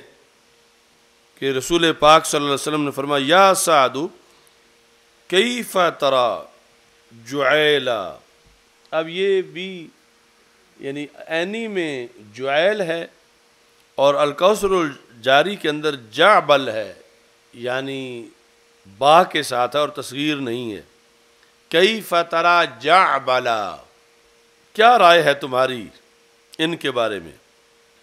تو انہوں نے کہا احد المہاجرین، بس مہاجرین میں سے ایک مہاجر صحابی ہیں، یہ میری رائے ہے۔ تو رسول اکرم صلی اللہ علیہ وسلم نے فرمایا کہ کیف تری فلانا، اب راوی نے ان کا نام ذکر نہیں کیا کسی حکمت کے پیش نظر، کہ جو فلاں صحابی ہیں ان کے بارے میں کیا رائے ہے؟ یہ تو احد المہاجرین ہیں، اور وہ فلاں وہ کیا ہیں، ان کا کیا مرتبہ ہے؟ تو حضرت سعد رضی اللہ تعالیٰ عنہ نے کہا کہ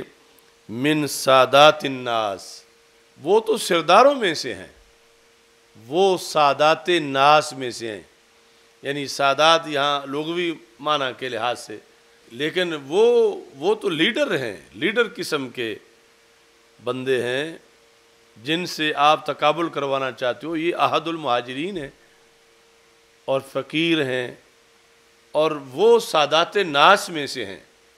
تو اب ظاہر ہے کہ جن کو سادات ناس میں سے حضرت سعد کہہ رہے ہیں وہ بھی صحابی ہیں، اور پھر صحابہ میں بھی ایک بڑا مقام ہے ان کا، یعنی کسی دنیا دار سے تقابل نہیں تھا، لیکن پھر بھی فرق کتنا تھا؟ فرق کتنا تھا کہ رسول اکرم صلی اللہ علیہ وسلم نے فرمایا کہ فَإِنَّ الجَّبَلَ خَيْرٌ مِّن مِّلِّ الْأَرْضِ مِنْهُ، کہ وہ جو دوسری شخصیت ہے نا جن کو تم نے کہا کہ سادات ناس میں سے ہیں، اس شخصیت جیسے لوگوں کی ساری بھری ہوئی زمین ہو تو یہ جبل اکیلا ان سے افضل ہے۔ اتنی بڑی شان ہے ان کی کہ وہ جن کے بارے میں تم نے کہا کہ وہ تو سادات ناس میں سے ہیں اور بڑی ان کی شان ہے، پر ان جیسوں کی اتنی کثرت ہو، اب بندے کے ساتھ بندہ کھڑا ہو تو 1 کلومیٹر میں بھی کتنی تعداد آ جاتی ہے، اور پوری زمین بھر جائے ان فضیلت والے بندوں کی، فرمایا یہ میرا فقیر صحابی پھر بھی ان سے افضل ہے۔ یہ لفظ ہیں کہ رسول اکرم صلی اللہ علیہ وسلم نے فرمایا فَإِنَّ الجَّبَلَ خَيْرٌ مِّن مِّلْءِ الْأَرْضِ مِنْهُ، مِلْءِ الْأَرْض زمین بھر جائے، منہو کا مرجع وہ دوسرے جو سادات ناس میں سے ہیں، حالانکہ اپنے طور پر غیر صحابہ کے مقابلے میں یا کئی صحابہ سے تو وہ بھی کتنے زیادہ فضیلت والے ہیں، لیکن فرمایا مِلْءِ الْأَرْض زمین بھری ہوئی ہو اس ہستی جیسے لوگوں کی، تو پھر بھی اکیلے جابل یا جوائل ان سے بڑی شان رکھتے ہیں، اتنا بڑا مرتبہ ہے۔ اور ان کے یعنی یہ جو تعارف ان کا لکھا ہوا ہے کہ فقراء صحابہ میں سے تھے، پھٹے پرانے کپڑے تھے اور اس طرح کی صورتحال تھی حضرت جوائل یا جابل جو ہیں ان کی۔ تو یہ ایک یہاں سے یہ بھی مسئلہ نکلتا ہے کہ ان الناس میرٹ یا تعارف اور ہے اور ان دلہ اور ہے، یعنی ایک تو یہ نا ہم جیسے لوگ جو میرٹ بنائیں، ایک وہ اتنے اعلیٰ حضرت سعد جیسے جو میرٹ بنائیں، یعنی ان میں ہمارے والی یہ جو میرٹ بناتے ہوئے خامیاں ہیں یہ تو نہیں ہے کہ میرٹ میں کوئی جو گڑبڑ ہو یا ڈنڈی ماری جائے، لیکن پھر بھی وہ جانتے ہیں جو ظاہر زمین پر لوگ کہہ رہے ہیں کسی کے بارے میں، اس کو پیش نظر رکھ کے، اور وہ بھی خیر القرون میں کہ یہ تو سادات ناس میں سے ہیں اور یقیناً وہ ایک بڑی ہستی ہیں، عادل ہیں، یعنی صحابی تو ضرور ہیں اور ان کی پھر شرف صحبت والی فضیلتیں ساری ہیں، اور پھر وہ سادات ناس میں سے ہیں۔ اور ادھر حضرت جعیل یا جعبل ہیں جو فقراء صحابہ میں سے ہیں۔ اب یہ حضرت سعد بھی جہاں دیدہ ہیں اور خود اصحاب ستہ شورا میں اور عظیم صحابی ہیں، آخر ان کا تبصرہ بھی دونوں طرف کردار، سماجی خدمت، نیکیاں، روزہ، نماز سب کچھ دیکھ کے، اور احد المہاجرین ایک طرف کہا، سادات ناس میں سے دوسری طرف کہا، اور پھر رسول پاک صلی اللہ علیہ وسلم نے وہ تبصرہ فرما دیا جو عند اللہ ہے۔ اب مسئلہ تفضیل کے اندر جو ہم نے کہا تھا کہ فضائل کا ہونا اور بات ہے، اظہار فضائل اور بات ہے۔ اب یہ جن کو سادات ناس کہا تو ان کے فضائل کا اس ماحول میں اظہار زیادہ تھا، حضرت جابر کا کوئی اظہار ہی نہیں تھا۔ لیکن عند اللہ کیا صورتحال تھی؟ یعنی ایک تو ہے نا یہ کہا جائے کہ جابل اس جیسے، اس عظیم ہستی جیسے کروڑ سے بھی افضل ہے، تو یہ جملہ چھوٹا ہے اس جملے کے مقابلے میں۔ کہا جائے ایک ارب یا ایک کھرب سے بھی اس ہستی جیسے لوگوں کے کھرب ہوں، جابل پھر بھی افضل ہیں، تو جو حدیث ہے وہ اس سے بھی آگے ہے، کیونکہ پوری روئے زمین کا بھرنا، پتہ نہیں کتنے کھرب افراد اکٹھے ہوں اور سارے اس ہستی سادات ناس جس کو کہا گیا اس میرٹ کے ہوں، فرمایا پھر بھی جابل افضل ہیں۔ یعنی یہ ایک آج تو وقت یا زمانہ ہی اور ہے، یعنی وہ جو خیر القرون ہے وہاں بھی اپنی جگہ یہ فرق موجود ہے کہ عند الناس جو کچھ تبصرہ ہے ضروری نہیں وہی عند اللہ بھی ہو، ضروری نہیں، او دیاں وہی جانے، یعنی سرکار نے جو بتایا وہ عند اللہ والا بتا دیا، حضرت سعد جو بتا رہے تھے، جو اپنی نیک دینی سوچ اور شعور اور سارے سروے کی بنیاد پر فرما رہے تھے، لیکن پھر بھی فرق نکل آیا، اور اتنا بڑا فرق کہ فرمایا کہ اللہ کے ہاں، یعنی وہ جابر تو یہ ہستی جو سادات ناس میں آپ اس کو کہہ رہے ہیں، اس جیسے لوگوں کی اتنے مرتبے والے لوگ، 2-4 یا 1000 یا لاکھ کروڑ نہیں، اتنے لوگ ہوں کہ ساری زمین بھر جائے ان سے، یہ میرا جابل اکیلا پھر بھی ان سب سے افضل ہے۔ اس سے پتہ چلتا ہے نا سرکار کی صحبت نے کیا کیا ہیرے تیار کیے۔ اب جابل یا جویل کا نام تو آپ پہلی بار سن رہے ہیں نا، آپ صحابہ میں ایک بندے کی یہ شان ہے، اب ان سے افضل پتہ نہیں کتنے ہیں، کتنے ہزار ان سے بھی افضل ہیں۔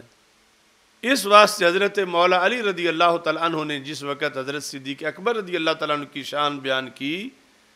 تو انہوں نے پھر اس حدیث والے لفظ استعمال کیے جو یہاں ہیں، یعنی اپنے عہد حکومت کے اندر جس وقت آپ نے فرمایا من اشجع الناس، سب سے بہادر کون ہے؟ تو لوگوں نے کہا انتا، کہ آپ سب سے بہادر ہیں۔ تو آپ نے فرمایا اشجع الناس ابو بکر، یعنی یہ جو تاریخ الخلفاء اور البدایہ والنہایہ میں، پھر تاریخ الخلفاء میں تو 2 دلیلیں ہیں، البدایہ والنہایہ میں 1 دلیل ہے۔ تو آپ نے جب یہ فرمایا کہ اشجع الناس ابو بکر، ایک مکی زندگی سے دلیل پیش کی، ایک مدنی زندگی سے۔ مدنی زندگی تو فرمایا کہ وہ بدر کی جب عریش بدر تیار ہو گیا تھا تو اعلان ہوا کون ہے جو یہاں پر اکیلا دے، واللہ ما دنا من احد الا ابو بکر شاہرم بالسیف علی راس رسول اللہ صلی اللہ علیہ وسلم۔ خدا کی قسم ابھی ہم میں سے کوئی بھی آگے نہیں بڑھا تھا کہ ابو بکر صدیق ننگی تلوار لہراتے ہوئے آگے بڑھ گئے۔ مطلب صرف آگے بڑھنا تو ہر ایک کا جذبہ تھا، مگر یہ کہ بہادری کہے کہ میں حق بھی ادا کروں گا کہ کسی کو آگے نہیں جانے دوں گا کہ سرکار کا بال بھی بیکا ہو جائے۔ تو ہر ایک کی بہادری سوچ رہی تھی کہ ذمہ اٹھائیں، تو ان کی قیادت جو ہے حضرت صدیق اکبر کی بہادری نے کی، اور آپ آگے آ گئے۔ فرمایا ایک یہ دلیل ہے کہ ہم سب میں سے وہ شخص اس دن آگے نکل گیا اور پھر انہوں نے حق نبھایا۔ دوسری دلیل دی کہ فرمایا کہ مکی زندگی میں جب بہت زیادہ غلبہ تھا قریش کا، یعنی جو بندہ آ کے ایڈریس پوچھتا تھا اس کو بھی قریش مارتے تھے، اس زمانے میں اعلانیہ 3 دہاڑے جب حملہ ہو گیا رسول پاک صلی اللہ علیہ وسلم پر مکہ مکرمہ کے چوک میں، تو فرمایا اور کوئی بھی فوراً نہیں پہنچا اس مقام پر سوائے ابو بکر صدیق رضی اللہ تعالیٰ عنہ کی۔ یعنی وہاں جب سارے قریش کے جو سرکار کے دشمن تھے، مستنڈے، دہشت گرد، جابر، ظالم، یعنی جسمانی طور پر سرکار پہ حملہ کر چکے تھے، اور اب مقابلے میں آنا یہ علل اعلان، یعنی صرف تقریر نہیں کرنی، ان کو مار کے پیچھے ہٹانا۔ تو حضرت علی رضی اللہ تعالیٰ عنہ کہتے ہیں کہ سوائے ابو بکر صدیق کے اور کوئی نہ پہنچا، یضرب ھذا ویطلطل ھذا، کہ ابو بکر صدیق نے ہاتھوں سے بھی ان کو مارا، پاؤں سے بھی مارا ان کو، یطلطل ھذا، تڑ تڑ کے رکھ دیتے، تل تالا یطلطل، مطلب پاؤں بھی مارے، گھٹنے بھی مارے، ہاتھ بھی مارے، اور ان سب کو پیچھے ہٹا کر کہا کہ اتقتلون رجلا ان یقول ربی اللہ، کیا تم ایسی شخصیت پہ حملہ کر رہے ہو جو تمہیں اللہ کا پتہ بتانے آئے؟ یہ سب بیان کیا مولا علی رضی اللہ تعالیٰ عنہ، اور پھر آنکھوں میں آنسو آ گئے، اور پھر لوگوں کو کہا کہ وہ قرآن مجید میں رجل آل فرعون کا ذکر ہے، رجل آل فرعون 24ویں پارے میں، 24ویں پارے میں جہاں سے 8واں رکوع ختم ہو رہا ہے، 9واں شروع ہو رہا ہے، وقال رجل مؤمن من آل فرعون، قال رجل مؤمن من آل فرعون، آل فرعون میں سے مومن مرد نے کہا، یکتم ایمانہ، درا حال کہ وہ اپنا ایمان چھپا رہا تھا. اتقتلون رجلا یقول ربی اللہ، فرعونیوں کو کہا کہ کیا تم ایسے بندے کو قتل کرنے کے درپے ہو جو یہ کہتا ہے کہ اللہ ایک ہے. وقد جاءکم بالبینات من ربکم، حالانکہ وہ رب کی دلیلیں لے کے آیا ہے. اس کے لحاظ سے تقابل کروایا حضرت علی رضی اللہ تعالیٰ نے مجمع والوں سے کہ وہ جو قرآن نے جس کا قصیدہ پڑھا ہے، اتنا بڑا بندہ 24ویں پارے میں جس کا ذکر ہے، ابو بکر افضل ام رجل من آل فرعون، ابو بکر صدیق رضی اللہ تعالیٰ عنہ افضل ہیں یا وہ آل فرعون کا اکلوتا مومن جو تھا وہ افضل ہے جس کے لیے قرآن کی اتنی آیات نازل ہوئی ہیں. تو اب لوگ چپ کر گئے. یعنی پہلے جب سوال کیا تھا من اشجع الناس تو لوگ بولے تو جواب غلط نکلا تو اب چپ کر گئے. اب جب چپ کر گئے آپ نے پھر خود جواب دیا. اب مولا علی رضی اللہ تعالیٰ عنہ ان کو بتانا چاہتے ہیں کہ آل فرعون کا یہ بندہ جس کی شان قرآن کی آیتیں بیان کرے، جو مومن ہو گیا تھا آل فرعون سے، لیکن مرید حضرت موسیٰ علیہ السلام کا ہو گیا مومن. اب اس پر بتانا چاہتے ہیں کہ ابو بکر صدیق رضی اللہ تعالیٰ عنہ اس بندے سے افضل ہیں. مجمع نے تو جواب نہیں دیا کہ کون افضل ہے، سوال یہ تھا ان میں سے افضل کون ہے، یہ نہیں تھا کہ کتنا افضل ہے، کون افضل ہے. اب خود جواب دیا کون افضل ہے اور کتنا افضل ہے. تو جواب یہ بھی ہو سکتا تھا کہ یہ جس کے قصیدے قرآن نے پڑھے ہیں نا، اس جیسے کروڑ ہوں پھر بھی ابو بکر صدیق افضل ہیں. یہ بھی بہت بڑا جملہ تھا. یا کہتے اس جیسے ایک عرب بندہ ہو جس کے قصیدے قرآن نے پڑھے پھر بھی ابو بکر صدیق رضی اللہ تعالیٰ عنہ افضل ہیں. یا کہتے اس جیسے ایک خرب ہوں پھر بھی ابو بکر صدیق رضی اللہ تعالیٰ عنہ اس سے افضل ہیں. لیکن حضرت مولا علی نے وہی اسلوب لیا دربار رسالت سے، فرمایا اس بندے آل فرعون کا وہ عظیم ولی موسیٰ علیہ السلام کا اکلوتا امتی اس میں سے، اس جیسے بندے سے ساری زمین بھر جائے، ابو بکر صدیق اکیلا پھر بھی افضل ہے. یعنی وہ جو جملہ رسول پاک صلی اللہ علیہ وسلم نے حضرت جابل کے لیے بولا تھا، حضرت سعد کو کہا جابل تم کہتے ہو کہ جابل تو فقراء صحابہ میں سے احد المہاجرین ہے اور فلاں جو ہے وہ سادات الناس میں سے ہیں، پر وہ جو فلاں سردار صحابی ہے اس جیسوں سے زمین ساری بھر جائے، جابل اکیلا پھر بھی افضل ہے. خیر من مل الارض منہ. تو یہ لفظ پھر حضرت مولا علی رضی اللہ تعالیٰ عنہ نے خود مجمع میں بولے. جب مجمع نے جواب نہ دیا تو خود جواب دیا کہ قرآن نے جس کی تعریف کی اتنا بڑا بندہ ہے، وہ قال رجل مؤمن من آل فرعون، فرمایا اس جیسوں سے ساری زمین بھر جائے. اب کتنی بڑی تعداد ہوگی اور کتنے عظیم وہ لوگ ہیں، لیکن فرمایا ابو بکر صدیق اکیلے ان سب سے افضل. پھر اس کی دلیلیں آگے پیش کی کیوں افضل ہیں. دلیلوں میں فرمایا ذاک رجل کتم ایمانہ، فرمایا آل فرعون والے نے ایمان چھپایا تھا، اب ابو بکر اعلن ایمانہ. یہ فرق دیکھو، ایمان چھپا کے پھر کسی کی سائیڈ لینا ایک تھرڈ پرسن بن کے، یہ اور بات ہے. اور یہ ظاہر کر کے کہ میں ان کا امتی ہوں، میں نے ان کا کلمہ پڑھا ہوا ہے اور یہ میرے رسول ہیں،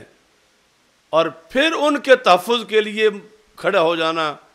اور مخالفوں کو مار کے پیچھے ہٹانا، یہ اور بات. اور پھر یہ بھی ساتھ بیان کیا کہ وہ جو بولتے تھے نا آل فرعون والے، یعنی اپنے عہد میں ان کا بھی بڑا جہاد تھا، لیکن لفظ کیا بولتے تھے. مولا علی کا استدلال اس سے ہے، فرماتے ہیں وہ تو کہتے تھے این یکو کاذبا فعلیہ کاذبہ وَإِن یَکُ صَادِقًا یُصِبْکُم بَعْضُ الَّذِی یَعِدُکُم. یہ ہے درمیانہ بولنا، یعنی یہ بتا نہیں رہے کہ میں مومن ہوں، ان کا امتی ہوں حضرت موسیٰ علیہ السلام کا. فرعونیوں کو یہ نہیں بتا رہے، ساتھ یہ بھی نہیں کہتے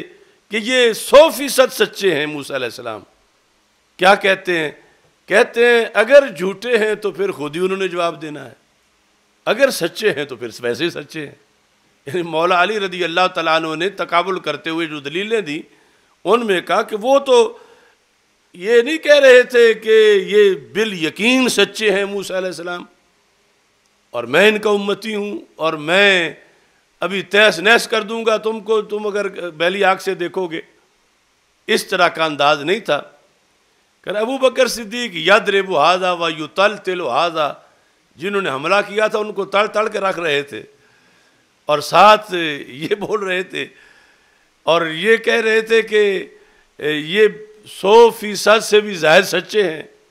تو حمایت میں بھی فرق ہوتا ہے، حمایت میں فرق ہوتا ہے. اب آل فرعون کے اس امتی جس کا 24ویں پارے میں ذکر ہے، حمایت کی موسیٰ علیہ السلام کی اور اس پر تعریف کی اللہ نے. اور پہلا جملہ جو تھا کہ انہوں نے اتقتلون رجلا ان یقول ربی اللہ، یہ برابر بولا مولا علی نے بھی ادھر کہ حضرت صدیق اکبر نے یہی جملہ بولا تھا مکہ مکرمہ کے چوک میں مخالفین کو کہ شرم نہیں آتی تم کن پہ حملہ کر رہے ہو، یہ تو اللہ کا پیغام دینے آئے ہیں. اس جملے میں برابر ہیں. لیکن آگے وہ کیا تھا؟ وَإِن يَكُ كَاذِبًا فَعَلَيْهِ كَاذِبُهُ، اگر یہ جھوٹے ہیں تو پھر انہوں نے خود جواب دینا ہے. وَإِن يَكُ صَادِقًا يُصِبْكُمْ بَعْضُ الَّذِي يَعِدُكُمْ، اگر سچے ہیں تو پھر جو وہ عذاب کہہ رہے ہیں وہ تم پہ آ جائے گا. یہ جو دو شکے بنا کے حمایت کر رہے تھے، اگر جھوٹے ہیں تو ان پر ہے تو تم کیوں ان کو کچھ کہتے ہو، مارتے ہو؟ تم کیوں موسیٰ علیہ السلام کو مارتے ہو؟ اگر جھوٹے ہیں تو ان سے خود رب پوچھ لے گا، اگر سچے ہیں تو پھر وہ جو کہہ رہے ہیں تم پہ عذاب آئے گا. یہ دو شکے بنا کے بول رہے تھے. اور مولا علی کہتے ہیں ابو بکر صدیق جس ماحول میں بولے، جب حملہ ہو چکا تھا، سارے مار رہے تھے رسول اکرم صلی اللہ علیہ وسلم کو معاذ اللہ، تو ان کا یہ انداز نہیں تھا کہ چھوڑو اگر معاذ اللہ جھوٹے ہیں تو انہوں نے خود جواب دینا ہے، سچے ہیں تو پھر کہیں تم پہ عذاب نہ آ جائے. یہاں دوسری شک جھوٹ والی نہیں تھی، کہا کہ یہ تو 100% سچے ہیں. اور اس طرح کی دلیلیں دے کر کہا کہ وہ آل فرعون والا بڑا افضل بندہ تھا، رب نے اپریشیٹ کیا، قرآن میں آیات نازل کر دیں، مگر اس جیسے اگر ساری زمین بھر دیں پھر بھی وہ نیچے ہیں اور اکیلے صدیق اکبر کا مقام اونچا. یہ اس جگہ سے یعنی یہ ثابت ہوا حضرت جوائل اور جابل کے تذکرے سے. اور یہ تفصیل جو ہے وہ اس میں البدایہ والنہایہ کے اندر موجود ہے تفصیل کے ساتھ، یعنی دلیل اور سارا اس کا تذکرہ. چلو الحمدللہ رب العالمین والعاقبۃ للمتقین والصلاۃ والسلام علی رسول الکریم استغفر اللہ لا الہ الا اللہ وحدہ لا شریک له له الملک وله الحمد وهو على كل شيء صلی اللہ تعالی علیہ وسلم. اچھا سائیں حضرات، ایک بار الحمد شریف 3 بار کل شریف پڑھ کے، آج چونکہ یوم دفاع ہے تو پاکستان کی جو جنگیں ہوئیں اور ویسے بھی ہر وقت سیکورٹی فورسز اور بارڈر پر جو پہرا دے رہے ہیں اور جو جاں بحق ہوئے، شہید ہوئے، ان کے لیے ایک بار الحمد شریف اور 3 بار کل شریف پڑھ کے ملک کریں، کیونکہ ان کا عظیم جذبہ ہے اس پاکستان کے دفاع میں. اور پاکستان ایک اسلام کا قلعہ ہے اور نعمت ہے، اس کی حفاظت ایک عبادت ہے. اللہ کا یہ جہاد قبول فرمائے. الحمدللہ رب العالمین والعاقبۃ للمتقین والصلاۃ والسلام علی رسول الکریم.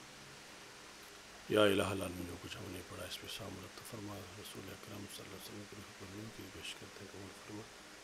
آپ کے وسیلہ جلیلہ سے تمام انبیاء کرام علیہ السلام، خلفاء راشدین رضی اللہ تعالیٰ عنہم،